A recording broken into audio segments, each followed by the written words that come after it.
नमस्कार, मैं खुशी और आप देख रहे हैं आरपीएस समाचार। आइए रुक करते हैं आज की बड़ी खबर की ओर। देश भर में आज से भाजपा की तिरंगा यात्रा जनता को बताएगी सेना ने कैसे फेल किए पाकिस्तान के मंसूबे। पहलगाम आतंकी हमले के बाद पाकिस्तान को सबक सिखाने के लिए शुरू किए गए ऑपरेशन सिंदूर की उपलब्धियां गिनाने और सेना की शौर्य गाथा लोगों तक पहुंचाने के लिए भाजपा 13 से 23 तक 11 दिनों तक राष्ट्रव्यापी तिरंगा यात्रा निकालेगी। इसके अलावा संघर्ष विराम के बाद विपक्ष के हमलों का जवाब देने की भी रणनीति बनाई गई है। अभियान के दौरान कई स्तरों पर जनता से सीधे संवाद के जरिए विपक्ष के हमलों का जवाब देने के साथ ही ऑपरेशन सिंदूर के तहत की गई सैन्य कार्यवाही को देश के सामने रखेगी।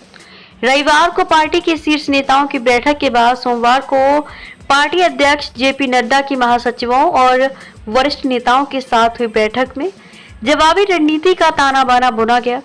पार्टी के आधिकारिक सूत्र ने माना कि जिस प्रकार अचानक संघर्ष विराम की घोषणा की गई और इसकी सूचना अमेरिकी राष्ट्रपति डोनाल्ड ट्रंप के जरिए दुनिया को मिली, उससे पार्टी की कोर वोट बैंक में निराशा है। पार्टी के सामने इस निराशा को दूर करने की बड़ी चुनौती है। सूत्र ने कहा कि सोमवार को प्रधानमंत्री के राष्ट्र के नाम संबोधन के बाद पार्टी को इस स्थिति में बदलाव की उम्मीद है। पार्टी के सामने लोगों को यह समझाने की चुनौती है कि संघर्ष विराम का फैसले में कोई तीसरा पक्ष नहीं था और ऑपरेशन सिंदूर के जरिए भाजपा ने आतंकवाद के खिलाफ बड़ी जंग जीती है। अचानक संघर्ष विराम के बाद सोशल मीडिया पर सरकार पर बढ़ते हमले और विपक्ष के आक्रामक प्रचार के बीच रविवार को नड्डा के निवास पर पार्टी के शीर्ष मंत्रियों की मैराथन बैठक हुई।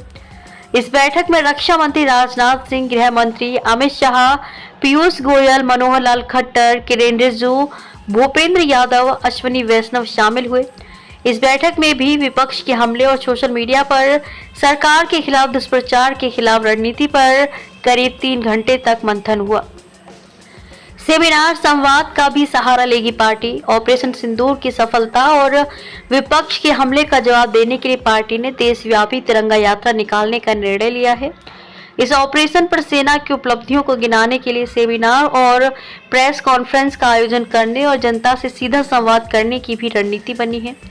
इन अभियानों के जरिए भाजपा बताएगी कि भविष्य में किसी भी आतंकी हमले के जवाब में भारत पुलवामा, उरी और पहलगाम हमले की तर्ज पर सीमा पार के आतंकी संगठनों और उसके आकाओं के खिलाफ सैन्य कार्यवाही करेगा। खबरों में अब तक के लिए बस इतना ही। फिर होगी आपसे मुलाकात ऐसी ही एक और बड़ी खबर के साथ।